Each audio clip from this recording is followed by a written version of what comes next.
थोड़ी सी प्रॉब्लम है Sir, technical. it is done, sir. We can see. Okay okay, thank you very much. तो चलिए शुरुआत करते हैं आज के सेशन के साथ। सबसे पहले तो इस सेशन में मैं आप सभी का बहुत बहुत दिल से अभिनंदन करता हूं। जिस तरीके से आप लोग काम कर रहे हैं, जिस मेहनत से, जिस ईमानदारी से आप लोग काम कर रहे हैं, ये एक बहुत बड़ी ताकत है एमसीएल की। हमें पता है कि बहुत सारे लोग हमारे इस फैमिली में ऐसे हैं कि जिनको कोई भी बिजनेस का कोई भी बैकग्राउंड नहीं है, ना भी कोई उन्होंने ऐसा कुछ अनुभव लिया है, कुछ काम किया है, पहली बार बिजनेस करने की कोशिश कर रहे हैं। इसके अलावा कुछ लोग ऐसे हैं कि जो पहली बार इन सब चीजों को अपने ये काम करने के लिए कई सारी चीजें छोड़ के ये काम कर रहे हैं। और ये जो ईमानदारी है, ये जो सच्चाई है, ये जो सिंसियरिटी है, ये सबसे इंपॉर्टेंट चीज है किसी भी बिजनेस के लिए, किसी भी ऑर्गेनाइजेशन के लिए। अगर एक जगह टैलेंट है और एक जगह सिंसियरिटी है, मेहनत है, तो दोस्तों ये सिंसियरिटी है, ये हार्डवर्क है जो सबसे ज्यादा रिजल्ट, सबसे ज्यादा इस चीज को आगे बढ़ा सकता है।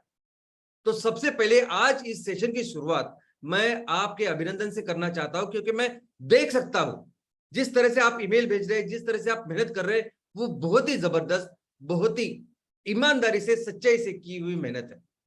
लेकिन इसके साथ मैं अभिनंदन करना चाहता हूं उन सभी लोगों का जो आपके साथ, आपके लिए, आपके तहसील में काम कर रहे हैं। वो तहसील लेवल का काम हो, ग्राम पंचायत लेवल का काम हो, कई सारे चैनल पार्टनर्स हो जो आपके साथ आज इस चीज को आगे बढ़ा रहे हैं, इस चीज को करने के लिए, एग्जीक्यूशन करने के लिए आपका हाथ बटा रहे हैं। तो पूरे एमसीएल परिवार की तरफ से मैं उनका भी बहुत बहुत शुक्रिया अदा करता हूं, बहुत बहुत उनका अभिनंदन करता हूं। दोस्तों, कोई भी प्रदेश कितना डेवलप्ड है, ये जिससे जाना जाता है, उसका एक चीज ऐसी भी है कि वो प्रदेश, उसमें कितना स्पेशलाइजेशन है। यानी अगर आप ऐसे शहर में जाओगे जो शहर ज्यादा डेवलप्ड है, जैसे आपके राज्य की राजधानी, तो वहां आप देखोगे कि तो ऐसी ऐसी दुकानें होती है कि जो बहुत ज्यादा स्पेशलाइजेशन होती है। यानी एक चीज के लिए वो प्रॉपर एक दुकान होती है। ऐसे शहर में अगर आप देखोगे तो डॉक्टर्स भी सुपर स्पेशलिस्ट डॉक्टर आपको नजर आएंगे, जो स्पेशलिस्ट बाकी की जगह के आपको दिखाएंगे नहीं, लेकिन ऐसे डेवलप्ड जगह पे, प्रदेशों में, देशों में वो आपको नजर आएंगे। लेकिन सिर्फ डॉक्टर या दुकान की बातें, हर सेक्टर में ऐसे होता है स्पेशलाइजेशन। और ये स्पेशलाइजेशन बताता है कि आप कितने डेवलप्ड हो। मैं हमेशा कहता हूं कि जो हमारी संस्कृति है, वो संस्कृति भी इतनी बोली भाषा है, इतनी संस्कृति, इतनी अलग अलग तरह की इसीलिए है क्योंकि हम बहुत सालों से हमने अपने देश को, अपनी संस्कृति को डेवलप किया है। वैसे अगर किसी ऑर्गेनाइजेशन की बात करूं तो मैं गर्व से कहना चाहता हूं कि हमारे इस ऑर्गेनाइजेशन में भी ऐसे बहुत डिफरेंट तरह के स्पेशलाइज्ड लोग हैं। कुछ लोग ऐसे हैं कि जिन्होंने कॉर्पोरेट में बहुत बड़े स्तर पे काम किया है। कुछ लोग ऐसे कि जिन्होंने लोक सेवा में, यानी केंद्र शासन, राज्य सरकार में बहुत बड़े लेवल पे काम किया, जो आज हमारे साथ काम कर रहे हैं। कुछ लोग ऐसे कि जिन्होंने इंजीनियर करके बहुत बड़े बड़े प्लांट चलाए हैं, इंजीनियर करके इनोवेशन में काम किया है। कुछ लोग ऐसे हैं कि जो ऑर्गेनिक फार्मिंग में बेस्ट है। कुछ लोग हमारे यहाँ ऐसे भी है जो बाम्बू के ऐसे प्रोडक्ट बनाते हैं कि जो आप जिसे देख के आपको पता चलेगा कि हम आसानी से ये प्लास्टिक, रबर, इन चीजों को रिप्लेस कर सकते हैं। तो हर चीज के एक स्पेशलाइज्ड लोग से भरी हुई है हमारी ये फैमिली। और कोई भी ऑर्गेनाइजेशन, कोई भी संगठन, कोई भी देश जब महान बनता है ना, उनके लोगों के कारण महान बनता है। और आज हमारे एमसीएल परिवार में ऐसे लोग हैं कि जिनके बिना पर, जिनके साथ हम लोग अपने इस विजन और मिशन को बहुत जल्दी और आसानी से पाने वाले हैं। तो चलिए शुरुआत करते हैं आज के कुछ टॉपिक के साथ, कुछ डिस्कशन के साथ। तो सबसे पहले अभी इस नए पर्व की जब हमने शुरुआत की है, इस एमकोल प्रोजेक्ट को जल्द से जल्द लगाने की शुरुआत की, उसमें पहली चीज जो आती है वो है लोकेशन, कि हम कौन सा लोकेशन देखें, लोकेशन फाइनलाइजेशन कैसे करें। तो उसके बारे में मैं आपको बताना चाहता हूं कि लोकेशन फाइनल के लिए सबसे पहले तो आपको उसके उद्देश्य को, उसके मकसद को अच्छी तरह से समझना होगा कि क्या कर रहे हैं हम लोग, क्यों कर रहे हैं। हमें 100 टन रॉ मटेरियल किसानों से लेके 30 टन कोयला तैयार करना है। अभी इस चीज को क्या क्या चीजें लग सकती है, अभी ये सोचने के लिए उतनी सूझबूझ काफी है, जिस सूझबूझ के साथ कई सारे आपने घर के काम किए होंगे। जरूरी नहीं कि आप इंजीनियर हो, जरूरी नहीं कि आपको कोई टेक्निकल बैकग्राउंड हो, जरूरी नहीं कि आपको कोई ऐसा अनुभव हो, लेकिन अगर आपने घर में किसी की शादी की है, घर में कोई इवेंट किया है, इवन अभी नवरात्रि के दिन है, नवरात्रि दिन में अगर सार्वजनिक नवरात्रि के जो उत्सव हम लोग मनाते हैं, तो उसमें भी कई सारी चीजें हम लोग प्रोग्राम का आयोजन करते हैं, गरबा का आयोजन करते हैं। फिर हम लोग देखते हैं कि हमारे पास जगह कितनी है, कितने लोग आ सकते हैं, उनकी क्या क्या व्यवस्था करनी होगी। ये सब चीजें जो दिखती है ना, बस उतनी ही सूझबूझ जरूरी है हमारा लोकेशन फाइनल करने के लिए। एक बात तो है टेक्निकल, इलेक्ट्रिसिटी कितनी चाहिए, पानी कितना चाहिए, शेड कितनी चाहिए, वो अलग बात है। लेकिन जब ये पूरा प्रोजेक्ट जब मैनेज करना है और आप इसके प्रमुख हो, इस पूरे बिजनेस के प्रमुख हो, तो आपको बस उतनी सूझबूझ चाहिए जितनी सूझबूझ हम घर का, अगर खुद का कोई घर का कार्यक्रम होता है तो उसके लिए जो करते हैं, बस उतनी। तो दोस्तों इसी सूझबूझ के साथ शुरुआत करनी है। सबसे पहले तो देखेंगे स्पेस, जगह। तो बायोमास ब्रिकेट के जितने भी प्लांट आज के इस भारत में है, मैक्सिमम प्लांट्स की जो क्षमता है वो 10 से 15 टन पर डे आउटपुट की है। जो भारत का सबसे बड़ा प्लांट करके क्लेम करते हैं, उनका plant 60 ton per day output का है। तो ऐसे कोई भी आदमी से अगर आप पूछोगे कि मुझे 100 टन इनपुट का प्लांट लगाना है, 30 टन आउटपुट का प्लांट लगाना है, तो वो कहेंगे कि आपको कम से कम 8-10 एकड़ जमीन लगेगी, क्योंकि जो 60 टन पर डे का आउटपुट का जो सबसे बड़ा प्लांट है वो भी 50 एकड़ जमीन में। और कोई भी अगर एग्रोबेस्ट इंडस्ट्री अगर आप देखोगे, चीनी की फैक्ट्री हो गई, उसमें भी अगर आप देखोगे कि जहां 100, 200, 400, 500 टन माल आता है, तो वहां जगह भी 100, 150, 200 एकड़ होती है। यानी 50 एकड़ के नीचे तो कोई भी ऐसा शुगर का प्लांट लगता ही नहीं। ऐसी परिस्थिति आज बाहर है। तो कोई भी आपको बोलेगा कि ये प्लांट, इस प्लांट के लिए 5-6 एकड़ तो चाहिए ही चाहिए। लेकिन हम क्या कहते हैं, आपको 5-6 एकड़ नहीं, आपको सिर्फ 1 एकड़ जगह देखनी है जिस जगह में हमें ये प्लांट लगाना है। जिस जगह में ये 100 टन आएगा, प्रोसेस होगा और 30 टन माल को हम तैयार करेंगे। अभी इसके 2 कारण है कि हम क्यों 1 एकड़ बोल रहे हैं, जबकि पूरी लोग बाहर के कंसल्टेंट ज्यादा आपको बोल सकते हैं।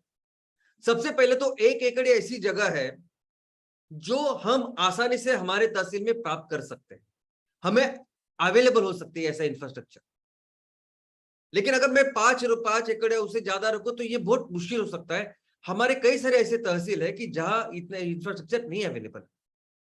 तो 1 एकड़ ये आसानी से उपलब्ध हो सकता है।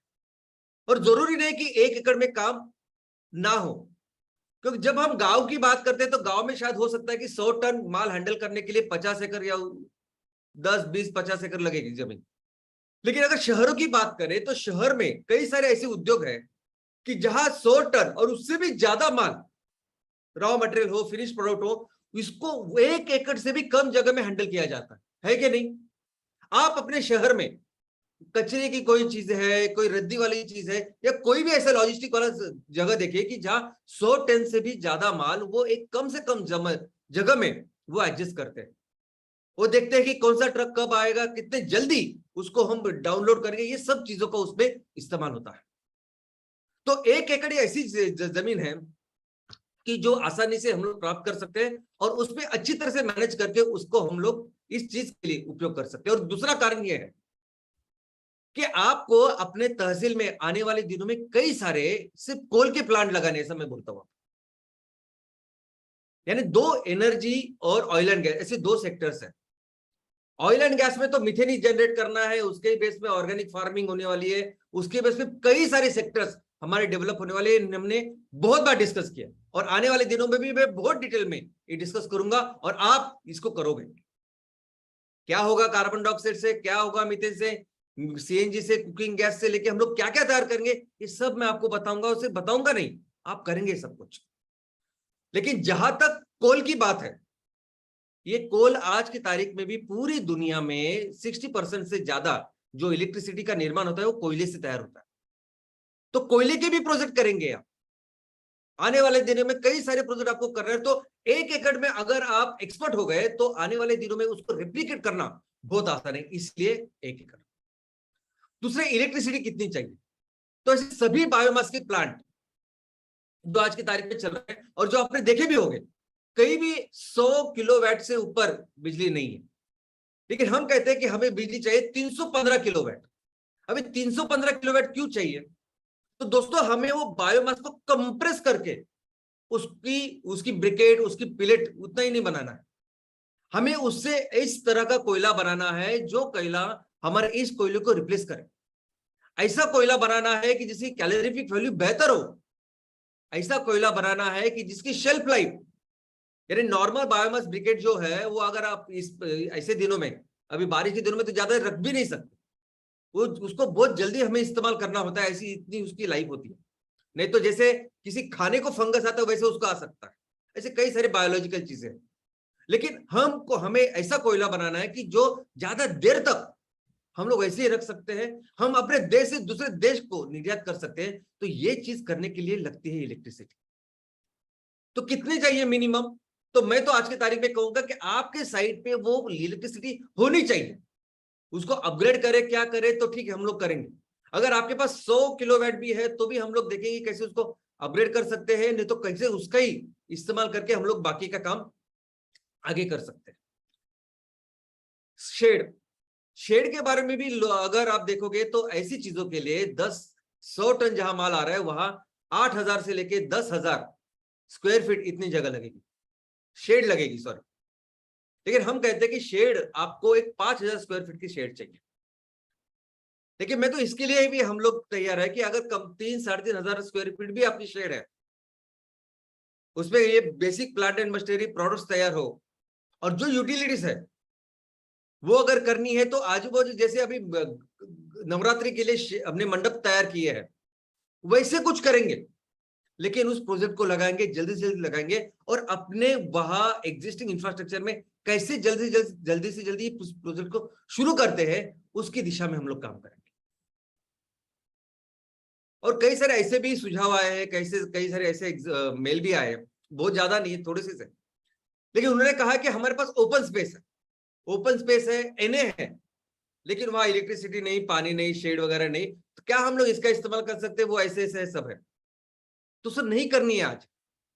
इसका कारण यह है कि हम अभी जो बायोफ्यूल स्टेट का प्रोजेक्ट कर रहे हैं उसमें देख रहे हैं कि इलेक्ट्रिसिटी लाने में कितनी कितनी मुश्किल होती, कितनी चैलेंजेस है, कितनी दूर हो सकती है वो इलेक्ट्रिसिटी का सोर्स, कितना समय लग सकता है उसको, कितने पैसे लग सकते हैं हमारे।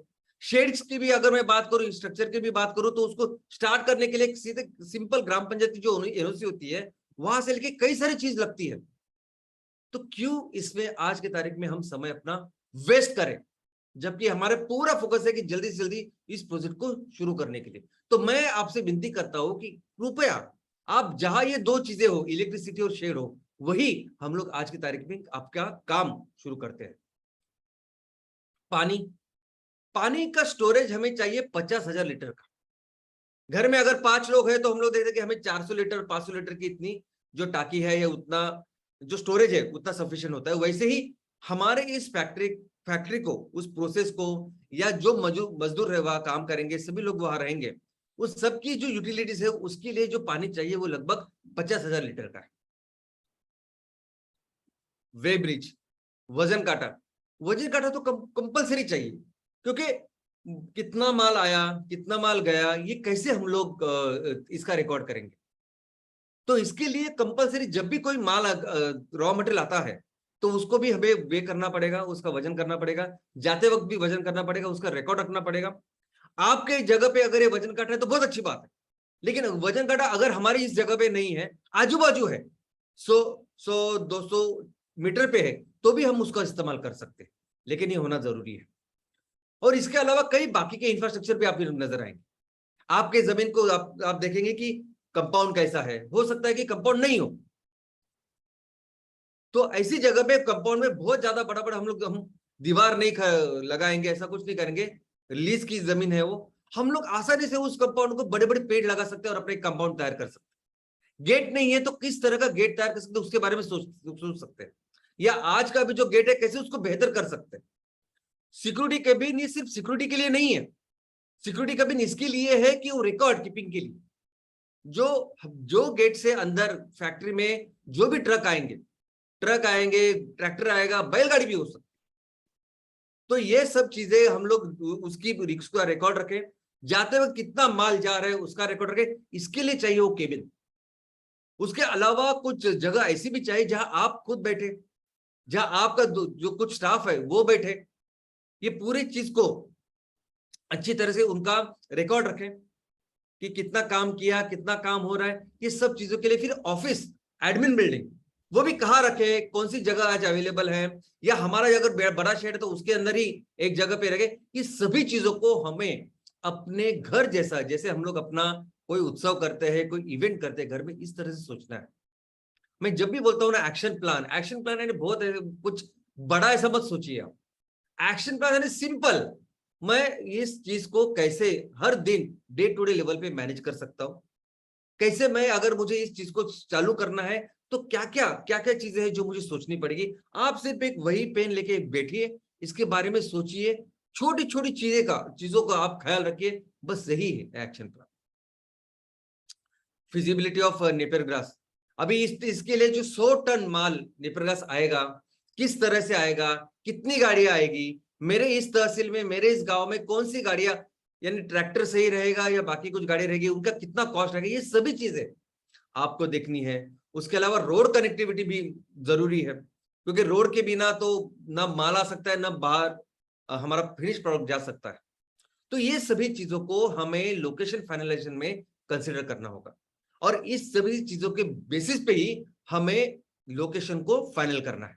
अभी इसमें और एक चीज मैं आपको बताना चाहता हूँ कि बहुत बार क्या होता है कि आप 3-4 ऑप्शन है ऐसे भेजते हो कि देखो सर ये 4 ऑप्शन है, आप बताओ अभी क्या करना है।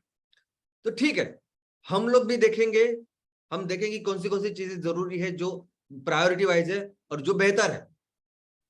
तो प्रायोरिटी के हिसाब से ये सबसे पहले इंपॉर्टेंट लोकेशन हो सकता है, लेकिन मुझे लगता है ये सूझबूझ सबसे इंपॉर्टेंट जिसकी रिस्पॉन्सिबिलिटी वो आपकी है। आपको ये समझना चाहिए कि 4 जो ऑप्शंस है इसमें मेरे हिसाब से जब मुझे प्लान तैयार करना है तो ये सही हो सकता है।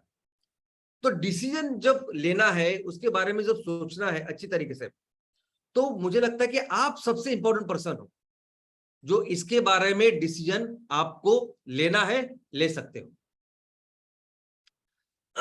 दूसरा जो नेक्स्ट स्टेप होती है वो है लीज एग्रीमेंट।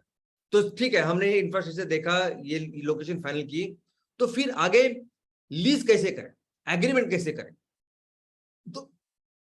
तो हम आपको बोलते हैं कि हमें ये लीज एग्रीमेंट 15 साल के लिए करना है। अभी 15 साल बहुत ज्यादा होते हैं, लेकिन क्यों 15 साल, ये समझना भी बहुत जरूरी है। दोस्तों कैसा है कि आप जब भी कोई बिजनेस की शुरुआत करोगे, उस बिजनेस को समझने में, उसके कई सारे जो चैलेंजेस आपको आएंगे उसको सॉल्व करने में, सॉल्यूशन लाने में, या कोई चीज आज पहली बार जब करोगे तो क्रूड होगी, उसको ऑप्टिमाइज करने के लिए, उसको बेहतर बेहतर बेहतर बेस्ट करने के लिए समय लगता है। ये बिजनेस अच्छी तरह से एस्टेब्लिश करने के लिए शायद आपको 2-3-4 साल लगे, जिसमें आप बहुत एक्सपर्ट फिर इस बिजनेस में हो जाओ, हर चीज आपको बहुत अच्छी तरह से समझेगी। और ये सिर्फ अपने बिजनेस की नहीं, ये पूरा यूनिवर्सल लॉ की जब भी कोई बिजनेस में नहीं उतरता है तो उसको इतना समय लगता है। इसलिए आप देखोगे कि अगर बैंक से बिजनेस लोन आप लोगे तो बैंक का बिजनेस लोन हमेशा 7-8 साल और उसके आगे का होता है, कम से कम 7 साल का बिजनेस ये होता है, बिजनेस लोन होता है। और उसके प्रोजेक्शन भी कहते होते कि पहले साल अगर 100% हमको काम करना है तो पहले साल तो वो देखते हैं कि हम शायद 40%, 50% ही उसको यूटिलाइज कर पाएंगे, कैपेसिटी यूटिलाइजेशन जो कुछ है बिल्डिंग। तो कोई भी प्लान की शुरुआत या ग्रोथ ऐसी ही होती, और इसीलिए बैंक हो या कोई भी आदमी आपको बोलता है कि पहले 7-8 साल तो आपको लगेंगे, उसके साथ 1-2 साल ऐसे रखिए कि जिसमें विदाउट लोन आप काम करके तो 9-10 साल या 8 से 10 साल तक आपकी लीज होनी चाहिए। मैं कहूंगा कि आपको ये जो लीज करनी है वो कम से कम 7-8 साल होनी चाहिए ना, क्योंकि ये चीजों में, इस सब दिनों में आप उस बिजनेस को अच्छी तरह से समझोगे, एस्टैब्लिश होगे। और अगर एस्टैब्लिश होके उसको सीखना, उसमें एक्सपर्ट होना, ये हमारा उद्देश्य है आज की तारीख में। लेकिन आज की टिपिकल स्टोरी क्या होती है मैं आपको बोलता हूं। टिपिकली क्या होता है, आप जब भी देखो, कोई भी अगर आपको ये देगा ना इंफ्रास्ट्रक्चर, पहले तो लीज बनाएंगे वो 3-4 साल ऐसे होता है। मैं आपको बोलता हूँ कि क्या होता है बाहर, 3 साल की लीज करेंगे, 2 साल की, 3 साल की, और बाद में बहुत कुछ उसमें रहता है कि चलो उसके बाद 2 साल के बाद हम लोग बढ़ाएंगे, और 2 साल के बाद हम लोग फिर से एक एग्रीमेंट करेंगे, उसमें इतना इंक्रीमेंट होगा, ऐसा सब कुछ वो लिखते हैं। लेकिन एक बार उन्होंने देख लिया कि यार मेरी जगह पे वो आदमी बहुत ज्यादा पैसे कमा रहा है, मेरे से ज्यादा पैसा कमा रहा है, तो वो काम तो मैं भी कर सकता हूं। जिस मेरे जगह पे ये सब कुछ हो रहा है तो मैं उसको क्यों रखूं। तो फिर वो कोशिश करते हैं कि जल्द से जल्द आप उसमें निकल जाए। मैं मेरे सामने आंखों के सामने घड़ी हुई एक घटना मैं आपको बोलता हूँ, स्टोरी आपको बोलता हूँ। हमारे यहाँ मुंबई में एक जगह में बहुत सारे चाल चाल सब है, और वहां एक मेन चौक है, और उसके थोड़ी सी दूर एक दूसरा चौक है। लेकिन वो ऐसा चौक है, छोटा सा चौक है, और उसमें बहुत बड़ा पेड़ है, और उस पेड़ के नीचे एक छोटा सा गाला है, जो ऐसे ही बंजर पड़ता था, या कोई कोई कुछ नहीं कर रहा था, ऐसे ही पड़ा हुआ था वो। दुकान दुकान बोल सकते हैं आप उसे। तो एक डॉक्टर, जिस डॉक्टर ने बाहर पढ़ाई की, महाराष्ट्र में बाहर, और वही आके फिर उसने वो रेंट पे वो गाला लिया, दुकान लिया, और वहां उसने अपना दवाखाना शुरू किया। अभी वो ऐसा चौक जहां ज्यादा कोई देखना, कोई दुकान बिकान नहीं है, एकदम ऐसे पड़ा हुआ ऐसे दुकान उन्होंने उसने लिया। और उसमें पहले तो 1.5 साल इस डॉक्टर ने ऐसा समझे कि कुछ नहीं किया, क्योंकि सुबह वो आते थे, सुबह जो कुछ पेशेंट आते थे उनसे बात करते थे, लेकिन 1.5 साल तक उन्होंने वेट किया, सिंसियरली काम किया। लेकिन 1.5 साल के बाद लोगों को पता चला कि ये डॉक्टर कितना अच्छा है, कि डॉक्टर जो बात करता है या जिस तरह से मेडिसिन ट्रीट करता है ये बहुत ही अच्छा। और बाद में उसकी पॉपुलैरिटी इतनी बढ़ गई कि वहां 1-1 बजे तक, 1:30 बजे तक लोग खड़े रहते थे रात को, लेकिन उसकी जो भीड़ है वो कम नहीं होती थी। इतना जब उतने पॉपुलर हो गए, क्योंकि एक्चुअली वो डॉक्टर बहुत अच्छा है। अभी ये देख के वो जो वहां का ओनर है, उसको ऐसा लगा, उस दुकान का जो मालिक, अरे क्या लोकेशन है मेरा, क्या जबरदस्त लोकेशन है, इतना इतना अच्छा वो चौक है, उस यहाँ से सब सब इतने सारे लोग आ सकते हैं, इतनी सारी बिल्डिंगे हैं, सभी लोगों को इतना जबरदस्त स्पॉट है, और इसलिए वो धंधा कर रहा है। फिर उसने वो 3 साल के बाद वो एग्रीमेंट बंद कर दिया। फिर इसने क्या किया ओनर ने, तो अपने पहचान के किसी डॉक्टर को वो वहां लेके आया, और कहा चलो अभी करो, आपको बहुत जबरदस्त धंधा होगा आपका। कुछ नहीं हुआ। और दूसरे डॉक्टर को लेके उसके साथ कुछ नहीं, और कुछ किया उसने, उन्होंने कोशिश की, उससे भी कुछ हुआ नहीं। और ये जो कहानी मैं आपको बता रहा हूं, ये 10 साल पुरानी कहानी है। आज देखोगे तो आज फिर से वो जगह बंजर है, उस दुकान में कुछ नहीं, वो दुकान ऐसी बंद पड़ी हुई जो पहले थी। और वो डॉक्टर, जो डॉक्टर एक्चुअली बहुत अच्छे डॉक्टर है, उन्होंने अभी खुद की जगह ली है, वो बहुत फेमस डॉक्टर है इस एरिया के। सेम ऐसे होता है। और सिर्फ वो डॉक्टर की जो मैंने स्टोरी बताई सिर्फ इतना ही नहीं, वो तो डॉक्टर है, डॉक्टर के लिए वो स्पेशलिटी लगती है। लेकिन ऐसे कई सारे, अभी एवले अमृततुल्य जो मैं चाय की दुकान आपको दिखा रहा हूं, पहली बार उन्होंने चाय को ब्रांड बनाया, और जिसने जिसने इसकी फ्रेंचाइजी ली, ऐसे ही लीज के जैसा आप काम कर रहे हैं, बस उसके बाद लगा यार मैं खुद का चाय का दुकान डाल सकता हूँ। चाय का दुकान तो डालना है, और क्या करना है। दोस्तों, ये स्टोरी रिपीट नहीं करनी है, ये हर सेक्टर में हर जगह ये स्टोरी होती है। आपको पहले 5-6 साल में अच्छी तरह से इस तरह से बिजनेस में एस्टैब्लिश होना है, उसके बाद भले आप वो छोड़ के कहीं भी चले जाओ, आपकी ये पूरी व्यवस्था हमेशा बनी रहनी चाहिए। किसानों को फर्क नहीं पड़ना चाहिए आप यहाँ हो या वहां हो, आपके साथ लॉयल होने चाहिए, और मार्केट का भी। तो उसके लिए उतना लीज तो चाहिए, और उसके साथ होता है मोरेटोरियम पीरियड। दोस्तों, मोरेटोरियम पीरियड यानी क्या, तो जब भी हम बिजनेस के लिए बैंक से लोन लेते हैं, तो बैंक बोलती है कि पहले 1-1.5-2 साल ना आप बैंक आपसे ईएमआई नहीं लेती। बैंक कहते हैं कि आपको 1.5-2 साल के बाद ईएमआई चुकाना है, क्योंकि आप पहले आप बिजनेस के ऊपर फोकस करो, बिजनेस को एस्टेब्लिश करो। अब इसका मतलब ये नहीं कि वो 1-1.5-2 साल में बैंक जो इंटरेस्ट बैंक का होता है, बैंक को चार्ज नहीं करती, बिल्कुल करती है। वो पूरा जो इंटरेस्ट है जब आपका ईएमआई शुरू होता है उसमें आता है। एजुकेशन लोन में क्या होता है, एजुकेशन लोन जब आप पढ़ाई करते हो आपको लोन दिया जाता है, और लोन कब चुकाना होता है, तब चुकाना होता है जब आप पढ़ के अपनी पढ़ाई पूरी करके आप नौकरी करते हो या कुछ भी करते हो, तब आप देते हो। वैसे ही हमारा कहना यह है कि आज जो भी डिपॉजिट, रेंट या जो भी आपका एग्रीमेंट होगा उनके साथ, उनको बोलिए कि 1 साल में हमें थोड़ी सी उस पर कंसेशन दीजिए। एमसीएल आपको जो उसमें देगा, जो डिपॉजिट देगा, जो रेंट देगा, उनको बोले हम लोग आज इस साल यही दे सकते हैं और आगे के साल में जितना भी आपका है ना वो आगे के 2 साल में हम लोग चुका देंगे उसको। अभी उसमें कोई भी ऐसी बात नहीं है जो पहली बार हम लोग कर रहे हैं, पूरी दुनिया इस तरीके से कर रही का। आपको भी ये सीखना है, हम आपको करेंगे हेल्प उसमें। मैं आपको नहीं बोलता कि आप अपने पैसे उसमें डालो, लेकिन जिस तरीके से मिनिमम इनिशियली कॉस्ट में हमें कॉस्ट कम करके जो काम की शुरुआत करनी है, पहले उसके ऊपर ध्यान देना चाहिए और काम शुरू करना चाहिए। और कितना रेंट होना चाहिए, तो उसमें रीजनल वेरिएशन है ना, यानी आपके जगह पे 1 एकड़ जमीन का कितना भाड़ा होगा, वो आपकी जगह कौन सी उसके ऊपर डिपेंड होता है। यानी एक शहर में अगर मैं देखूंगा तो 2 BHK के लिए, एक फ्लैट के लिए मैं जितना रेंट दूं शहर में अंदर, उतने भाड़े में तो मैं किसी थोड़े से दूर मुझे पूरे बंगला मिल सकता है। तो रेंट कितना होना चाहिए ये आपके ऊपर निर्भर है, आपको वो निगोशिएशन करना है, आपको उनसे बात करें। ऑफ कोर्स हम आपको डायरेक्शन देंगे, हम आपको बताएंगे कि ये गाइडलाइन है, इसके ऐसे ही आपको काम करना है। और बिजनेस में ऐसा ही होगा। देखो बिजनेस में आपको हमेशा गाइडलाइन दी जाएगी, आपको बताया जाएगी देखो ये रास्ता है, इसमें जाओ और अपनी राह बनाओ। ये मैनेजर जैसा काम नहीं है जॉब डिस्क्रिप्शन, जैसा मैडम ने कहा कि हमें क्लर्क्स या नौकर ऐसे से बनने हैं, बस वैसे नहीं है। उद्योजक जब बनना है ना, तो हर तहसील में, हर गांव की अपनी अलग कहानी होने वाली है। कहां से मैं शुरू कर रहा हूं, क्या मेरा बैकग्राउंड है, मैं कहां से हूं, मैंने कितनी पढ़ाई की है, उससे लेके पर्सनल लेवल से लेके अगर बिजनेस की बात करूं तो मेरे तहसील में ये व्यवस्था है, ये नहीं है, जो कुछ चीजें हैं। तो इन चीजों में जब भी हम लोग एक जगह पे काम करेंगे तो वही सेम चीज सभी तहसील में, सभी गांवों में लागू होगी, ऐसा बिल्कुल नहीं है।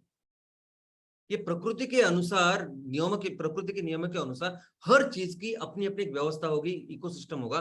और इसमें हम आपको क्या देंगे, एक ढांचा देंगे, एक गाइडलाइन देके एक बताएंगे आपको कि इस लेवल पे, इस दायरे में आपको काम करना है।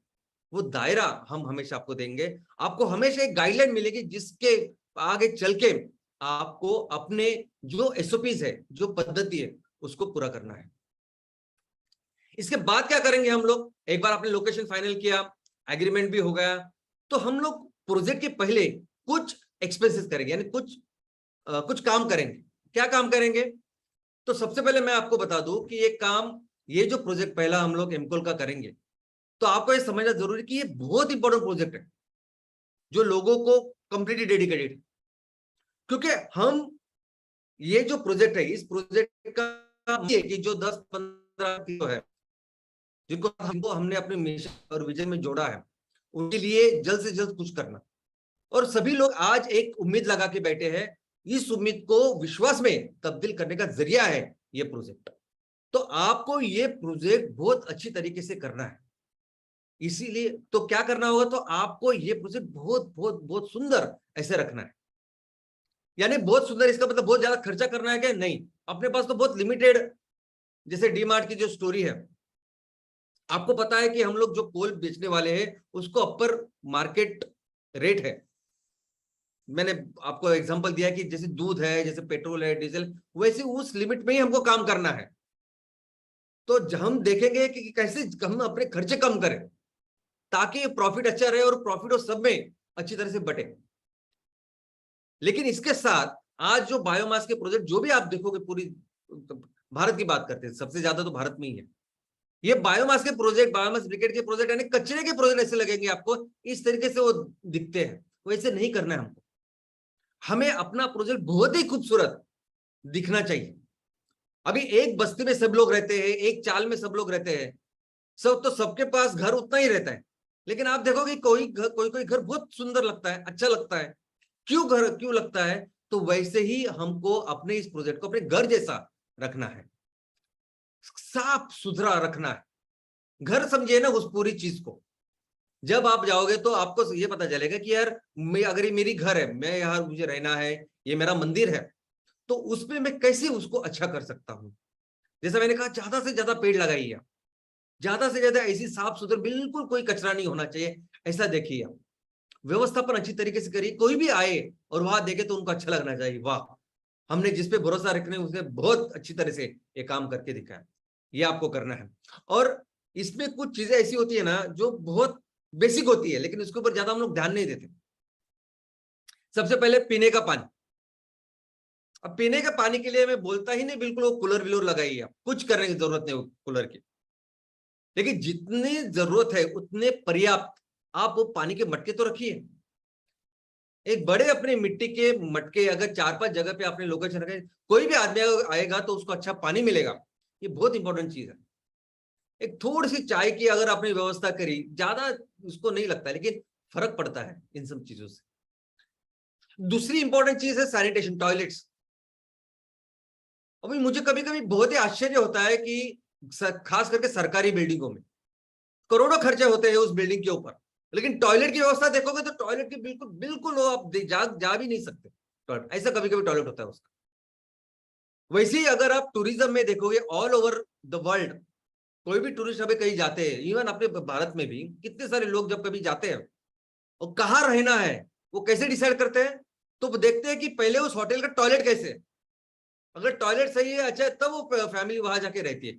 इतना इंपॉर्टेंट है टॉयलेट। और मैं नहीं कहता कि उस टॉयलेट में आपको बहुत ज्यादा खर्चा करती है, लेकिन उस टॉयलेट अच्छा होना चाहिए, उसमें गंदगी बदबू नहीं आनी चाहिए। और उस टॉयलेट के आजू बाजू अगर आपने पेड़ के थोड़ी सी कुंडी मुंडी रखी, थोड़े थोड़े पेड़ से लगा तो वो दिखने में अच्छा रहेगा। अपने घर जैसा, घर में जैसे टॉयलेट अगर आप रखोगे उस तरीके से आपको काम करना। और ये 2-3 चीजें ये बहुत इंपॉर्टेंट अहम हमारे प्रोजेक्ट में होने वाली है। तो ये तो प्रोजेक्ट की बात हुई, लेकिन दोस्तों एक बहुत ही इंपॉर्टेंट, बहुत ही सबसे सेंसिटिव और सबसे मोस्ट इंपॉर्टेंट मैं बोलूंगा इस प्रोजेक्ट में जो चीजें, उसकी आज बात मैं आपसे करने वाला हूं।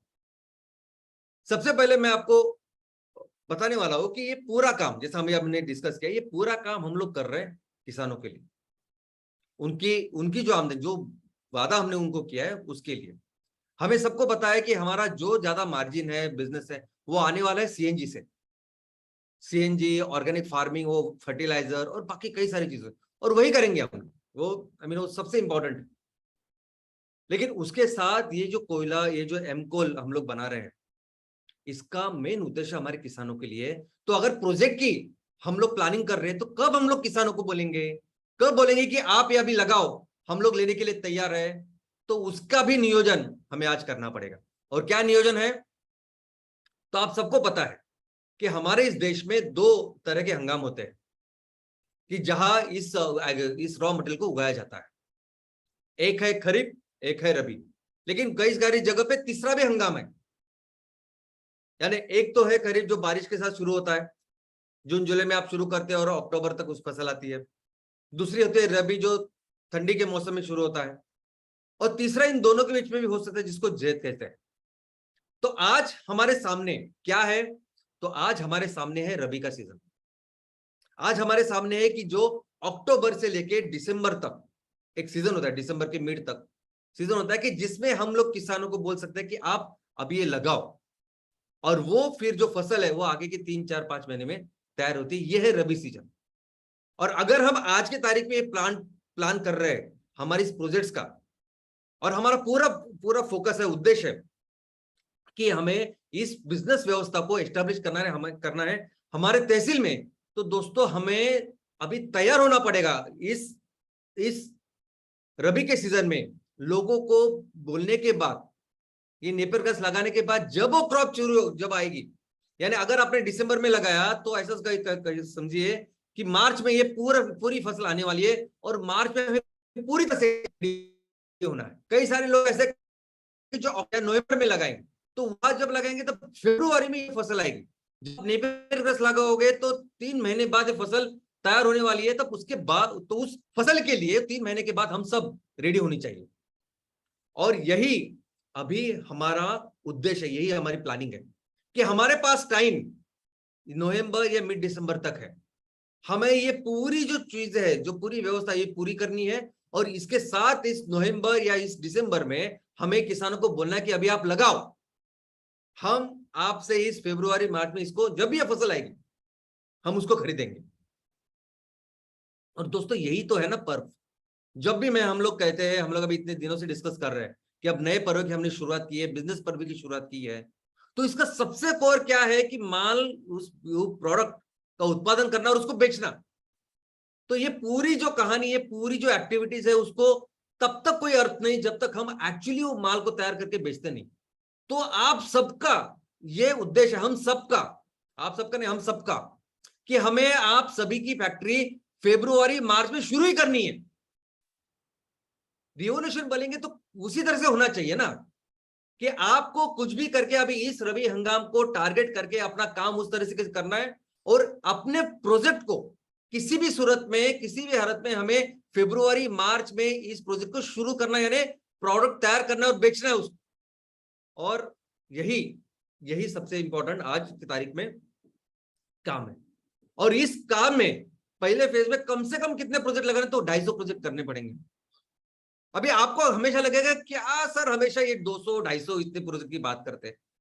ये सीएनजी के बारे में भी भाई पहले फेज में 225 प्रोजेक्ट की बात की, अभी चल रहा है वो काम। एमकॉल के बारे में क्यों इतनी करने की बात है?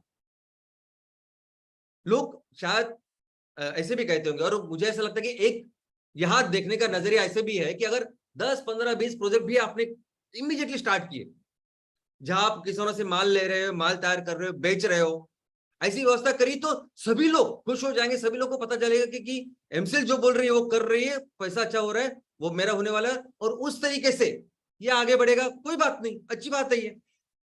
तो क्यों इतने ज्यादा 250 प्रोजेक्ट्स वगैरह करने हैं? तो दोस्तों ये तो हुआ एक नजरिया। दूसरा नजरिया ये है कि किस विजन और मिशन के साथ हमने ये सब कुछ शुरू किया है। क्यों कर रहे हैं हम लोग ये सब कुछ? बिजनेस के लिए सिर्फ कर रहे हैं कि पैसे कमाने के लिए कर रहे हैं? तो बिल्कुल नहीं। हमारा एक बहुत बड़ा उद्देश्य है, मिलके इस दुनिया को बचाना है, हमारे धरती माँ को उसकी रक्षण करना है। अगर उसका रक्षण करना है, उसको बचाना है, तो दोस्तों हमारा उद्देश्य है कि हम जब कोयले की बात कर रहे हैं तो हमें दुनिया को जितना भी कोयला लगता है उसके लिए 20% कोयला तैयार करना और उसको बेचना है। एम कोल तैयार करना और बेचना है, यह हमारा उद्देश्य है। यानी अगर कौन कितना बायोमास तैयार कर रहा है, बायोमास ब्रिकेट, इसका तो हम लोग कंपैरिजन ही नहीं कर सकते, वो तो छोड़ ही दीजिए। जो उद्देश्य लेके आज एमसीएल उतरी है, तो एमसीएल का उद्देश्य ही है कि हमें 20% कोयला तैयार करना और उसको बेचना है। आपको पता है कि आज की तारीख में जब पूरी दुनिया कोयले से नफरत करती है, आज की तारीख में जब हर देश में कोयले को लेकर आंदोलन छिड़ रहा है, हर जगह लोग बोल रहे कि कोयला बैन करो इसको, कोयले को, क्योंकि कोयला ही नंबर 1 हमारा दुश्मन है जो सबसे ज्यादा ग्लोबल वार्मिंग करता है। ऐसे कंडीशन में जब पूरी दुनिया इसके खिलाफ है, तब कोयला कितना लगता है? तब कोयला लगता है 8000 मिलियन टन पर साल का, 800 करोड़ टन साल का, जब पूरी दुनिया खिलाफ है। मोमेंट हमने दुनिया को बोला कि देखो एम कोल है, ये कोयला जलाने नहीं, ये कोयला बचाने के लिए आया है कुछ दुनिया को, पृथ्वी को। तो यही जो 8000 मिलियन टन का ये जो मार्केट है, ये देखते देखते 10,000 12,000 15,000 मिलियन टन का होने वाला है। क्योंकि जो आज की तारीख में इलेक्ट्रिसिटी तैयार करने के लिए जो अलग अलग पैसे जो कर रहे हो लोग, सोलर पैनल क्या बना रहे हैं, विंड, ये कुछ नहीं है। ये सबसे सस्टेनेबल चीज है जो हम लोग कर रहे हैं। कुदरत के नियमों के अनुसार जो काम होना चाहिए वो ये है जो हम लोग कर रहे हैं। तो अगर हमें इतने सारे प्रोजेक्ट, इतना सारा बड़ा काम, इतने सारे लेवल पे जाके काम करना है, तो दोस्तों हमें उस तरह की शुरुआत करनी पड़ेगी।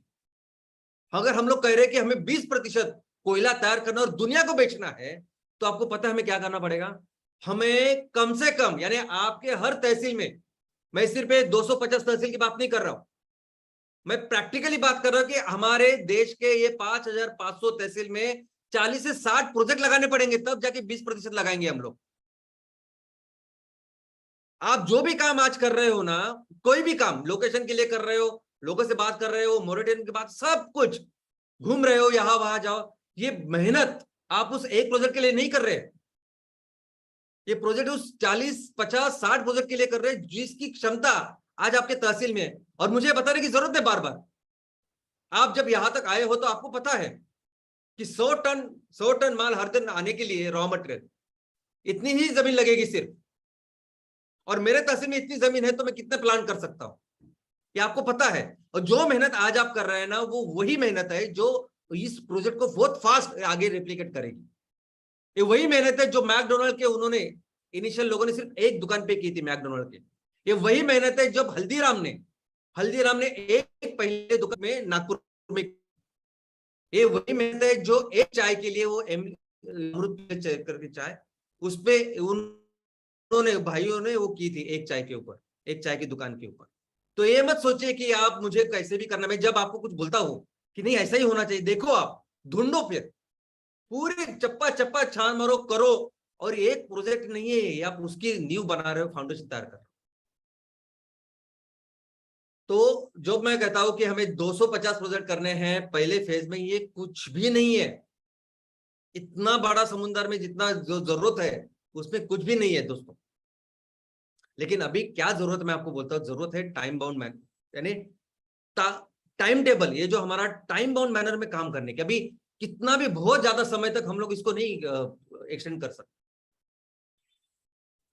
हमारे पास अभी ये आगे के 2 महीने हैं।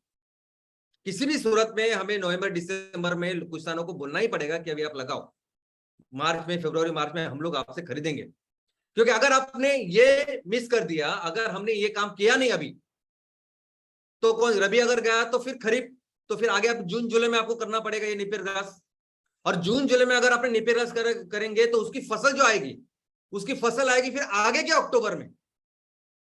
तो आज जो काम कर रहे हैं उसकी एक्चुअली प्रोडक्शन फैक्ट्री की शुरुआत कब होगी? आगे अगले साल में, आगे के अक्टूबर में। तो दोस्तों हमारे पास अभी इस नवंबर दिसंबर तक इतना ही वक्त है। अभी हमें इस नवंबर दिसंबर तक कंपलसरी हमारा जो प्रोजेक्ट, जो आपके तहसील में जो भी आपको आप लोकेशन फाइनल कर रहे हैं, उसके आजू बाजू किसानों को बोलना ही पड़ेगा कि अभी आप करिए, आप लगाइए। और इस लिमिटेड टाइम पीरियड में टाइम बाउंड मैनर में ही करना पड़ेगा। अगर आपको पता है कि मार्च में आपकी एग्जाम है 10वीं की, तो क्या बस वैसे ही आप लोग पढ़ाई करते हैं ना?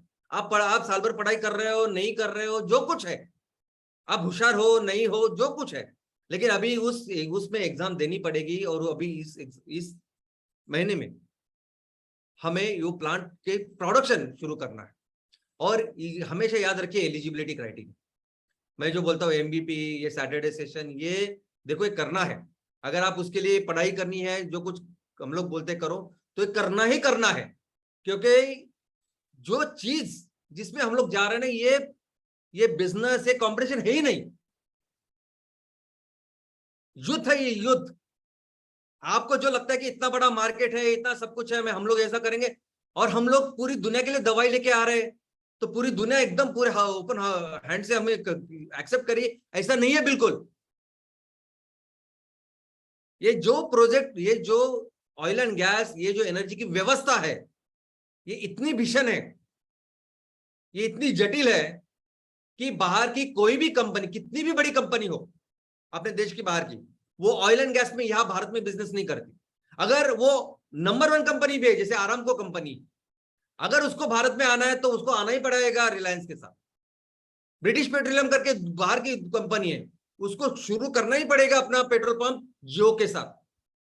आप बाहर कितने भी हो, लेकिन यहाँ की जो व्यवस्था है इस एनर्जी की, इस पेट्रोल डीजल की, इस पूरे ईंधन की, तो इसमें अभी जो सिस्टम बना हुआ है जिसमें सभी लोग शामिल होते हैं, मैं आपको बोलता हूं, तो इसमें सभी वो शामिल होते हैं। वो आप इस व्यवस्था को आगे जाके अगर कुछ काम करना है तो उस तरीके से सोचना पड़ेगा, उस तरीके से इस चीज को देखना पड़ेगा।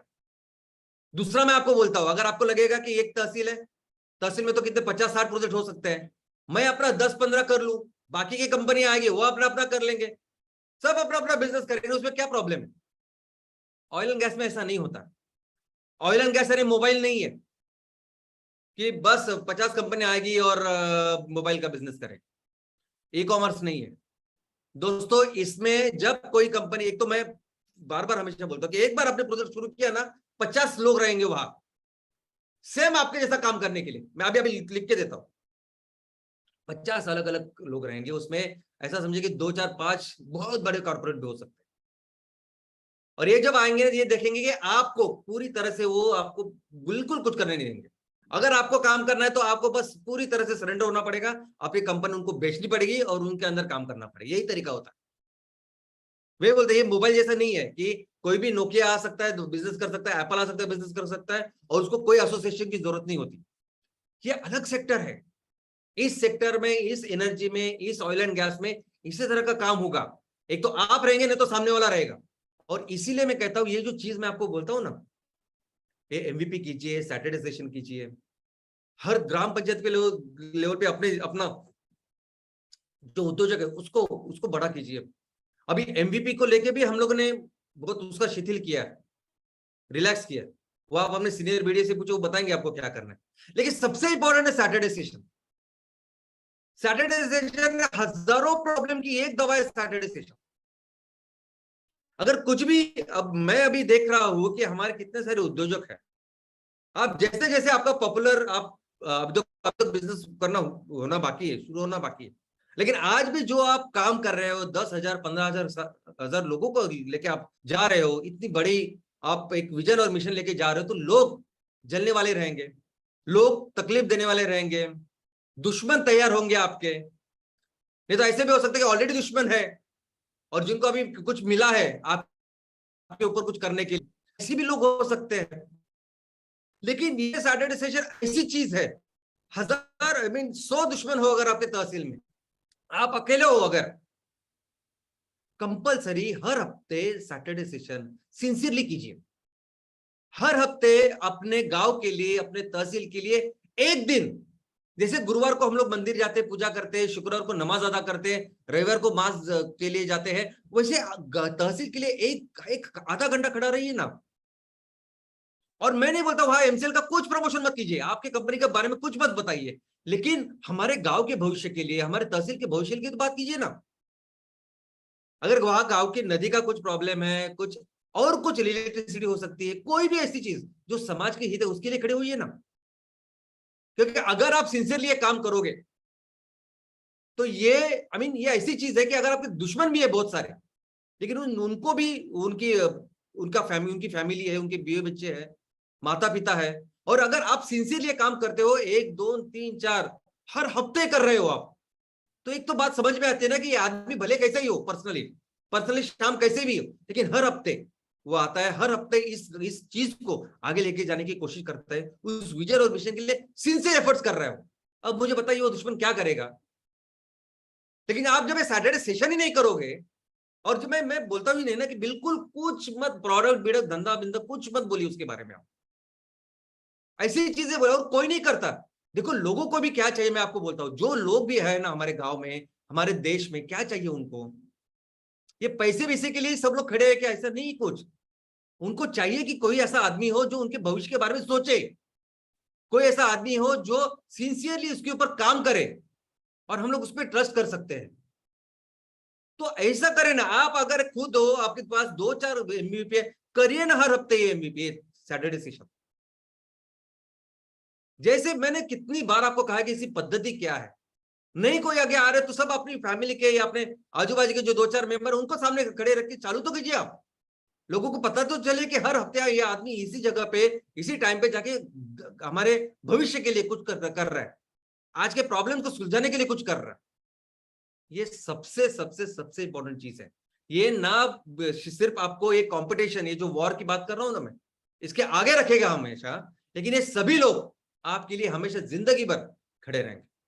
और अगर मैं बिजनेस की बात करूं तो आप बहुत अच्छा बिजनेस इसमें करोगे।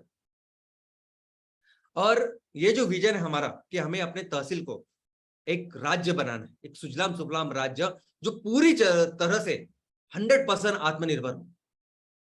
कोई भी चीज अगर हमें हमारे गांव को लगती है, तहसील को लगती है, तो कोई जरूरत नहीं कोई आए हमारे ऊपर उपकार करे।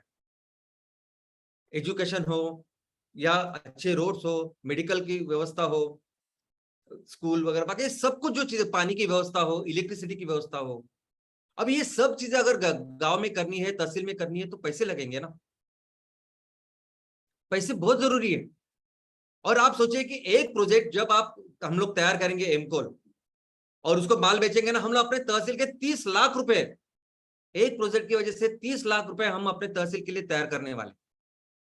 अब ये पूरे कैलकुलेशन वगैरह मैं करके ही आपके सामने बैठा हूं, हो सकता है जब हम लोग करें तब आप भी देखोगे उसके, लेकिन ऑन एन एवरेज 30 लाख रुपए एक प्रोजेक्ट का है। तो सोचिए जब 40, 50, 60 प्रोजेक्ट आप लगाओगे तहसील में, तो उसके साथ कितना बड़ा जनरेशन, मीन कितना कितना बड़ा फंड, कितने अच्छे पैसे हमारे तहसील के लिए हम लोग तैयार करने वाले। यानी आप किसानों की आय बढ़ा रहे हैं, इनकम बहुत जबरदस्त करने वाले हैं, कितनी सारे इंप्लॉयमेंट जनरेशन इसमें होने वाली है। उनके हाथों में जब पैसा होगा तब अर्थव्यवस्था बढ़ेगी, ये अलग बात है। तब दुकानें ज्यादा होगी, कपड़ों की दुकानें चालू होगी, रेस्टोरेंट चालू होगा, वो अर्थव्यवस्था बढ़ेगी, वो अलग बात है जब उनके हाथ में पैसा है। उसके अलावा मैं बोल रहा हूं कि हम लोग एक पैसे सिर्फ और सिर्फ ऐसी चीजों के लिए, सिर्फ कम्युनिटी के लिए, सिर्फ हमारे सोसाइटी के लिए, हमारे समाज के लिए जब रखेंगे, तो कौन सा ऐसा तहसील रहेगा बताइए आप कि जिसको हम सुजलाम सुफलाम नहीं कर सकते, समृद्ध नहीं कर सकते। और जो भी हमने काम किया है, जो भी हमने अभी तक देखा कि भारत देश इतना महान था, इतना समृद्ध, आज भी उसके जो चीजें हैं, जो मंदिर है, वो दुनिया में लाजवाब, उसका कंपैरिजन ही नहीं। कैसे कैसे हुआ ये? ऐसा नहीं ना कि हमारा राजा जाता था, किसी राजा के साथ लड़ाई करता था और उसको लूट के पैसे लेके आता नहीं आता था, ऐसा बिल्कुल नहीं। एग्रीकल्चर, खेती, अर्थव्यवस्था, ये बिजनेस जो है, उसकी वजह से हम लोग इतने महान बने। दोस्तों वही काम हम लोग कर सकते हैं इस एमकोल के साथ, लेकिन इसके लिए हमें मिलके हमारे फैमिली को दुनिया की सबसे बड़ी फैमिली बनानी पड़ेगी जो इस बिजनेस में काम कर रही है। और अगर आप देखोगे तो मैं इस प्रोजेक्ट की अगर बात करूं, बायोकोल की, तो दुनिया का सबसे बड़ा जो प्रोजेक्ट है ना, जो बड़ी कंपनी, सबसे बड़ी कंपनी जो सबसे बड़ा माल तैयार कर रही है और बेच रही है, उसकी कैपेसिटी है 250 टन दिन की, प्रतिदिन की। अपने देश में जो सबसे बड़ी होने का दावा करती है, उसकी कैपेसिटी है 60 टन प्रतिदिन की। हमारा लक्ष्य है कि हमें 250 प्रोजेक्ट के साथ हर दिन तैयार कितना करना है, 7,500 टन दिन का। अब ये 7,500 टन दुनिया की जो सबसे बड़ी जो फैक्ट्री की प्रोडक्शन कैपेसिटी है, उससे 30 गुना है। भारत में सबसे बड़ी जो फैक्ट्री होने का दावा करते हैं, उससे 100 से भी ज्यादा गुना ये बड़ी कैपेसिटी है। तो हमें नाज होना चाहिए कि अरे बाप रे, हम तो इतनी बड़ी कैपेसिटी को निर्माण कर रहे हैं। लेकिन दोस्तों, जब दुनिया, क्योंकि ये इतने बड़े स्केल में पूरी दुनिया में, क्यों के पीछे सब लोग बैठे लगे हैं कि वह कोयला बंद करो बंद करो, बहुत बड़ी लेवल पे इसको जलाया जाता है और इतना प्रदूषण होता है। तब इसको जब जो 20% की बात कर रहे हैं हम लोग, 1% जब माल तैयार करना है ना, एक सिर्फ 1%, 1.2%, तो उस 1% के लिए हमें दिन का 3,30,000 टन तैयार करना पड़ेगा। मैं दिन की बात कर रहा हूं, 3 लाख यानी 7,500 टन अगर हम लोग पकड़े तो 3,30,000 टन जाएंगे, तब 1% से ज्यादा 1.2% दुनिया के लिए तैयार करेंगे आज के हिसाब से, 8,000 मिलियन टन के हिसाब से। और इसके लिए क्या करना पड़ेगा? तो इसके लिए आपके हर तहसील में, यानी ये पहले 250 नहीं, और जो हमारे साथ अभी 800 800 वो नहीं, हमारे सभी 5,500 तहसील में 2 प्रोजेक्ट चालू करने पड़ेंगे अगले साल के एंड तक। तब जाके दुनिया के लिए 1.2 इतना % बना सकते हैं, और एक बड़ा नाम हमारे पूरे फैमिली का हम लोग कर सकते हैं। और ये कब करना है? अगर 5,500 तहसीलों में 2-2 प्रोजेक्ट आगे के साल के एंड तक करना है, तो आपको अपने तहसील में फरवरी मार्च में पहली फैक्ट्री तो चालू ही करनी पड़ेगी ना। आप एक 250 है, उसको 300 करिए। आप अगर 2 साल से हमारे साथ है, या 2 महीने से है, या 2 हफ्ते से है, आप सोचे कि मुझे फरवरी मार्च में करना है काम, क्योंकि ये पहला का काम करेंगे तब दूसरी फैक्ट्री की हम लोग शुरुआत करें, तब आप अगले साल एंड तक आपकी दूसरी फैक्ट्री भी लगेगी और चालू हो जाएगी। और उसके साथ तो हमें कितने सारे तहसील में भी काम करना है। तो फरवरी मार्च तक फैक्ट्री चालू ही करनी है, बस इतना आप फोकस कीजिए और इस काम को करिए, और बहुत ही एग्रेसिवली कीजिए। तो टाइम बाउंड मैनर में कीजिए। जो लगते, जो भी हमने आपको बताया है कि हम लोग सिखाते हैं ना, गाइडलाइन देने की कोशिश करते हैं। सिखाता हो तो कुछ नहीं, हम लोग खुद सीख रहे हैं काम करके करके सब लोग। लेकिन करिए, अभी इसको टाइम बाउंड मैनर में करते हैं। और फिर से अगर मिल के हम लोग ये सब किए ना, तो हम लोग पूरी दुनिया को दिखा देंगे। ये 1.2% भी जो है ना कोयला, ये बहुत बड़ी लेवल होगा जब हम लोग एमकोल लेके जाएंगे मार्केट में। और ये हमारे देश को फिर से एक बार दुनिया की नंबर 1 अर्थव्यवस्था की तरफ लेके जाएगा। और इतना ही नहीं, ये सभी आपके तहसील, कौन सी भी बोली भाषा हो, जो भी संस्कृति है, अपने आप में एक सुजलाम सुफलाम राज्य बनेंगे। तो मैं आशा करता हूं कि ऐसा जबरदस्त अच्छा काम आप चालू रखिए और ऐसे ही टाइम ऑनर में इसको करते हैं और अपने देश को दुनिया की नंबर 1 अर्थव्यवस्था बनाते हैं। धन्यवाद। Thank you. अपने देश को इस दुनिया की नंबर 1